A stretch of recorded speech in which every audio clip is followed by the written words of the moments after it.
The moment Charles slammed the door behind him, Harrison felt the last piece of his old self crumble to dust. He stood in the middle of the empty living room, the keys to the apartment he'd signed over still warm in his palm, wondering how the man he'd loved so fiercely could walk away without a backward glance after all the bridges he'd burned. Rain hammered the windows of their San Francisco loft, the same windows where they had once toasted to forever with cheap champagne and bigger dreams. Harrison's phone buzzed on the coffee table, a message from his mother in Texas lighting up the screen. "We need to talk about what you did to this family." He didn't open it. Not yet. The weight of every choice pressed down on him until breathing felt like a conscious effort. 6 months earlier, life had looked different. Harrison had been 27, a graphic designer at a mid-sized agency downtown, still hiding the truth from everyone who mattered. His parents back in Plano expected him to settle down with a nice girl, take over the family hardware store someday, and give them grandkids who would carry the family name. Every Sunday call ended the same way. "When are you bringing someone home, son?" He'd smile through the phone and lie, saying work kept him too busy. Then he met Charles at a rooftop networking event for creative professionals. Charles was 32, sharp in a tailored navy suit, a marketing director who spoke with quiet confidence about campaigns that had gone viral. Their eyes locked across a tray of hors d'oeuvres, and when Charles handed him a glass of sparkling water instead of wine, something in Harrison shifted. They talked for hours about art, about cities that felt alive, about the courage it took to be honest in a world that still demanded masks. By the third date, Harrison knew he was in trouble. They walked along the Embarcadero, the Golden Gate Bridge glowing in the distance, and Charles asked the question Harrison had dreaded for years. "Are you out?" Harrison hesitated, then shook his head. Charles didn't push. Instead, he took Harrison's hand right there on the sidewalk, and for the first time Harrison didn't pull away. That night they sat on Charles's couch in the Mission District, sharing stories until the sky turned pink. Charles spoke about coming out at 16 and losing his grandparents' approval, but gaining a life that felt true. Harrison listened, heart pounding, realizing he wanted that truth too. When Charles leaned in and kissed him softly, no pressure, no rush, Harrison felt seen for the first time in his life. The weeks that followed were a blur of stolen mornings and late-night texts. Harrison started sleeping over more often, leaving a toothbrush in Charles's bathroom like it was the most natural thing in the world. At work, he caught himself smiling at his desk for no reason. His best friend Marcus, a straight coworker who'd known him since college, noticed the change. "Dude, you look happy. Who's the girl?" Harrison almost told him right then, but the word stuck. Instead, he said it was just a new project. The lie tasted bitter, but the fear of losing Marcus was sharper. Charles understood. "Take your time," he said one evening while they cooked pasta together. "I waited years. You don't have to rush for me." That patience made Harrison love him more. But love doesn't stay simple. Harrison's mother announced she and his father were flying out for a surprise visit. "We miss you, honey. Can't wait to see your new place." Panic set in. The apartment he shared with roommates was safe, neutral. Charles offered his loft immediately. "Stay with me. We'll make it work." Harrison agreed, heart racing. He spent the weekend hiding every trace of their relationship, pictures, the extra razor, even the pride flag Charles kept folded in a drawer. When his parents arrived, they hugged him tight, commented on how thin he looked, and asked about work. Dinner was tense. His father kept steering the conversation towards settling down. Harrison smiled until his jaw ached. That night, after his parents left for their hotel, Charles pulled him close on the couch. "You did great. I'm proud of you." Harrison buried his face in Charles's shoulder and whispered, "I don't want to hide forever." Charles kissed the top of his head. "Then don't." The next morning, Harrison made his first real sacrifice. He called his boss and asked for a week off to help his parents with some family matters back home, but really he needed space to think. When he returned, he told Charles he was ready to come out to Marcus. They met at their favorite taco truck after work. Marcus listened, eyes wide, then clapped Harrison on the back. "Man, I had no idea. But you're still my guy." Relief flooded Harrison so hard, he almost cried. For the first time, the secret felt lighter. Charles celebrated by taking him to a quiet Italian place in North Beach, where they held hands under the table and talked about moving in together officially. Harrison said yes without hesitation. That decision set everything in motion. He gave notice on his old apartment, transferred his lease, and started packing boxes while Charles cleared space in the closet. His parents called that night, confused why he sounded so happy. He almost told them everything, but the words wouldn't come. Not yet. Charles's promotion came through 2 weeks after they officially moved in together. The new role meant relocating to Seattle for 6 months to launch a major campaign. Harrison stared at the offer letter on the kitchen counter, the salary jump impressive, but the timing terrible. His own job in San Francisco was stable, the team finally clicking. Charles looked at him across the table, eyes hopeful. I know it's a lot to ask, but we could make it an adventure. You could freelance from there, or take some time to figure out what you really want. Harrison thought about the hardware store waiting in Texas, the life his parents had mapped out. He thought about waking up next to Charles every morning without hiding. I'll go, he said. The words felt like jumping off a cliff. Charles pulled him into a hug that lasted until the pasta boiled over. Quitting his job wasn't easy. His boss offered a raise to stay, but Harrison shook his head. Personal reasons. The team threw him a small goodbye party with cake and awkward hugs. Marcus cornered him by the copier. You're really doing this for him? Harrison nodded. He's worth it. Marcus didn't argue, but the look in his eyes said he worried. Packing the loft felt final. Harrison sold his old couch, gave away books he'd collected since college, and kept only what fit in 2 suitcases. His mother called while he was taping boxes. Your father isn't feeling well. The store needs help. When are you coming home for good? Harrison closed his eyes. I'm moving to Seattle, Mom. With someone. Silence stretched. A roommate, she asked. He didn't correct her. The lie sat heavy in his chest the entire drive north. Seattle greeted them with gray skies and fresh possibility. Their new apartment overlooked the water, small but bright. Charles dove into work, coming home late but excited, full of stories about focus groups and billboards. Harrison set up a makeshift desk in the corner and started taking freelance gigs. Money was tighter, but they were together. Evenings they cooked together, walked along the waterfront, and talked about the future. Charles started introducing Harrison to his Seattle friends at happy hours.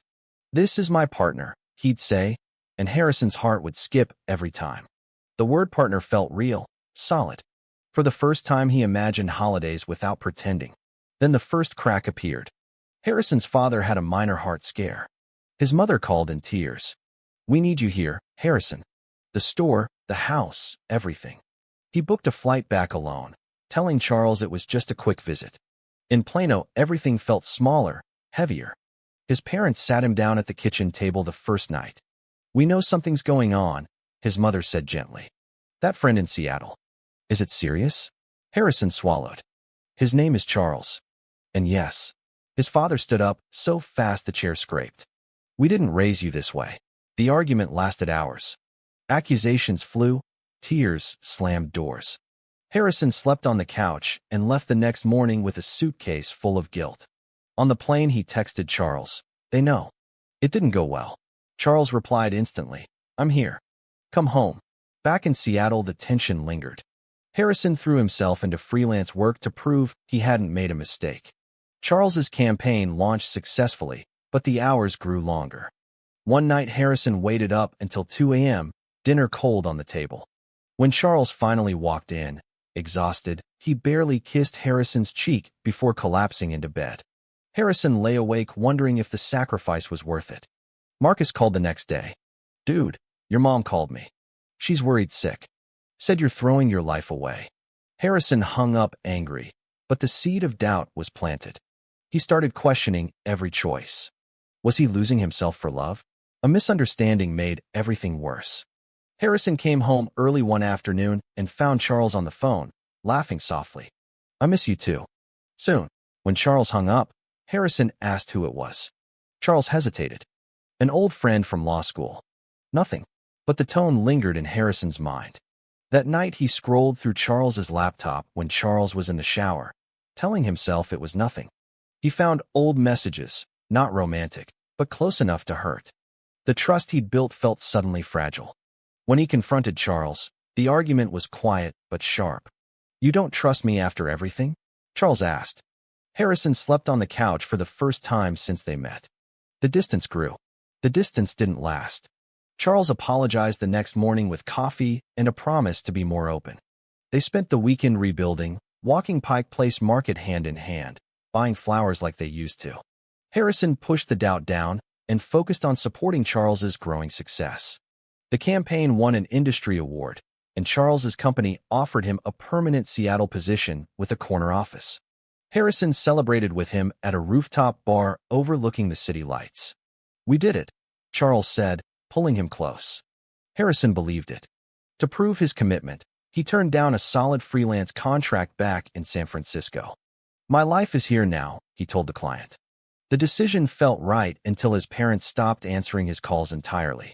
3 weeks later, the letter arrived. His father had rewritten the will. The hardware store and the family house would go to a cousin unless Harrison came to his senses. The words on the page burned. Harrison read it aloud to Charles that night, voice cracking. Charles held him while he cried for the first time in years. "They'll come around," Charles whispered. But Harrison knew better. That weekend he flew home alone again, determined to fix it. The conversation at the kitchen table was worse than before. His mother begged. His father threatened to cut him off completely. Harrison left with nothing but the clothes on his back and a heart in pieces. On the plane, he stared at the clouds and made the biggest sacrifice yet. He transferred the last of his savings to cover Charles's upcoming medical bills from an old injury that had flared up. "I don't want you worrying about money," he told Charles when he got back. Charles hugged him tight. "You're too good to me." Life settled into a fragile rhythm. Harrison picked up more freelance work, late nights at the desk while Charles slept. Marcus flew up for a weekend visit, shocked at how thin Harrison looked. They grabbed beers at a dive bar. "This guy better be worth it," Marcus said. Harrison smiled. "He is." But inside the doubt grew. Charles's long hours turned into weekend meetings. Harrison started noticing small things, a new cologne, late texts. He told himself it was stress. Then came the night everything shifted. Charles's company threw a launch party. Harrison dressed up, excited to stand beside him publicly.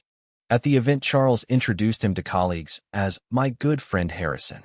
The words landed like a slap. Harrison smiled through the night, but inside something broke. On the ride home, he stayed silent. Charles noticed. It was just easier with the bosses there. Harrison nodded, but the wound festered. The secret he'd been hiding from himself spilled out during an argument the next week. Charles had missed their anniversary dinner for a work emergency. Harrison finally said it. "I gave up my family, my job, my future for you. And you can't even call me your partner in public?" Charles sighed. "I'm trying to protect us. The industry isn't as open as you think." Harrison walked out into the rain, wandering the city until dawn. When he returned, Charles was asleep. Harrison sat on the edge of the bed and realized he no longer recognized the man he'd become. The sacrifices had stripped away pieces he couldn't get back. Yet he stayed, because leaving felt like failure. Winter in Seattle brought shorter days and colder silences. Harrison buried himself in work, landing a big contract redesigning a nonprofit's entire brand. The project felt meaningful, like he was building something for himself again. Charles noticed the change and tried to reconnect, planning a weekend trip to the mountains. They hiked through snow-dusted trails, breath visible in the crisp air. For 2 days, the old spark returned. Charles held his hand openly on the trail, talked about maybe adopting a dog someday. Harrison let himself hope. Back in the city, reality waited. His mother sent a single text. "Your father had another episode. He asks for you." Harrison booked the ticket without telling Charles. This time he went home ready to fight. The hospital room smelled of antiseptic and regret. His father looked smaller in the bed, tubes everywhere. When Harrison walked in, his mother cried. "He's been asking for you." They talked for hours, carefully avoiding the topic of Charles at first. Then his father reached for his hand. "I don't understand it, son, but I don't want to lose you." Harrison felt the wall crack. He stayed a week, helping at the store, cooking meals, sitting by the bed. Each night he texted Charles updates, but the replies grew shorter. On the last evening, his mother pulled him aside. "We looked you up online. Saw pictures with him. We just want you safe." Harrison didn't argue. He flew back to Seattle with a fragile piece and a suitcase full of childhood photos his mother had pressed into his hands. The piece didn't last. Charles met him at the airport, but something felt off. Over dinner, he mentioned a new colleague, a woman named Elena who had transferred from New York. She's brilliant. We've been working late. Harrison nodded, but the old doubt roared back. That weekend, Marcus called from San Francisco. I ran into someone who knows Charles. Said he saw him at a bar with some guy last month. Looked cozy. Harrison laughed it off at first, but the seed took root. He started checking Charles's calendar, noticing gaps. When he asked directly, Charles got defensive. You don't trust me anymore? The fight ended with Charles sleeping in the guest room. Harrison lay awake staring at the ceiling, replaying every sacrifice. The job, the family, the money, the future. All for a man who now felt like a stranger. The misunderstanding exploded on a Tuesday afternoon. Harrison came home early to surprise Charles with takeout and found him on the phone in the bedroom. I can't keep doing this. Harrison deserves better. Charles hung up fast when he saw him. The explanation tumbled out. The call was with his ex, someone from years ago who had reached out during Charles's stressful months. Nothing physical, Charles swore, just emotional support. Harrison listened, chest tight. You talked to him about us? Charles looked away. I needed someone who understood the pressure. The betrayal wasn't cheating, but it felt worse. Harrison packed a bag and left for a hotel that night. In the sterile room, he stared at his reflection and realized the man looking back had lost his innocence somewhere along the way. The hotel stay stretched into a week. Harrison worked from the tiny desk, ordered room service he barely ate, and replayed every moment since San Francisco. Charles called daily, texts filled with apologies and promises. I never meant to hurt you. Come home. Harrison didn't answer. Instead, he called Marcus, who listened without judgment. You sacrificed everything, man. Maybe it's time to sacrifice for yourself. The words landed hard. Harrison started making lists, practical ones. Finances, apartment options in Seattle, a possible return to San Francisco. Each item felt like reclaiming pieces of himself. On the seventh day, Charles showed up at the hotel lobby with flowers and red eyes. They sat in the coffee shop downstairs. Charles explained the pressure from work, the fear of being seen as less committed if he was openly gay in the new office. I thought hiding parts of us would protect us both. Harrison listened, then spoke quietly. I gave up my family for you. I gave up my home. And you still chose to hide me. Charles had no answer. The turning point came the next morning. Harrison's father called, voice weak but clear. Son, we talked. Your mother and I. We want you in our lives, whoever you love. Tears blurred Harrison's vision. For the first time in months, he felt the possibility of not having to choose. He told Charles he needed space, then booked a flight to Texas. The visit was different this time. His parents hugged him at the airport. Dinner was quiet but warm. His father even asked about Charles, stumbling over the name, but trying. Harrison stayed 10 days, helping at the store, talking late into the night. He realized the sacrifice he'd made wasn't just for Charles. It had been for the chance to live honestly. On the flight back, he knew what he had to do. Seattle felt smaller when he returned. He met Charles at their favorite coffee shop, the one where they'd had their first real date after moving. Charles looked hopeful. Harrison spoke first. I love you, but I can't keep losing myself to prove it. He laid out the truth.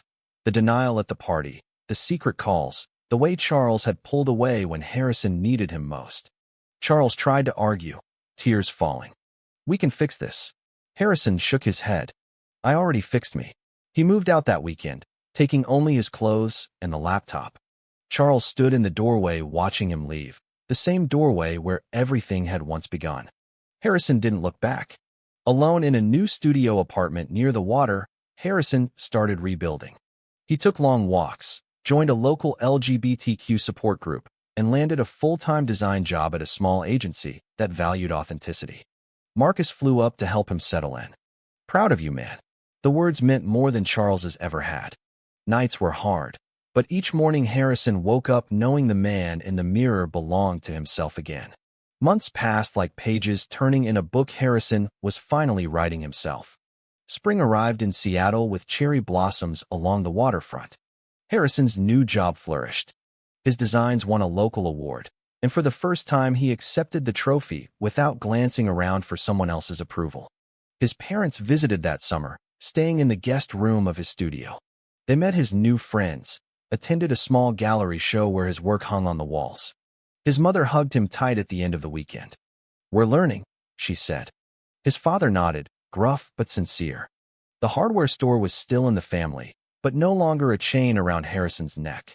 He flew home for holidays now, openly bringing photos of his life, no more secrets. Charles reached out once, a short message on his birthday. "I hope you're happy. You deserve it." Harrison read it twice, then deleted it without replying. The pain had faded into a quiet lesson. He dated casually, nothing serious, enjoying coffee dates and movies without the weight of proving anything. One evening at a support group meeting, he shared his story for the first time publicly. The room listened, some nodding with recognition. Afterward, a man named Alex approached him. That took courage. They talked for hours. No rush, no sacrifice required. Just two people understanding the journey. Harrison stood on his balcony one crisp autumn evening, city lights reflecting on the water. The man who had once given everything away now held everything that mattered. He had lost Charles, lost the old version of love that demanded erasure. In its place, he found something stronger, acceptance that started inside. The sacrifices had carved him into someone new, someone who no longer needed permission to exist fully. He smiled at the skyline, breathing deep, and realized the denial hadn't broken him. It had freed him. True or false, sacrificing everything for love always leads to the acceptance you deserve?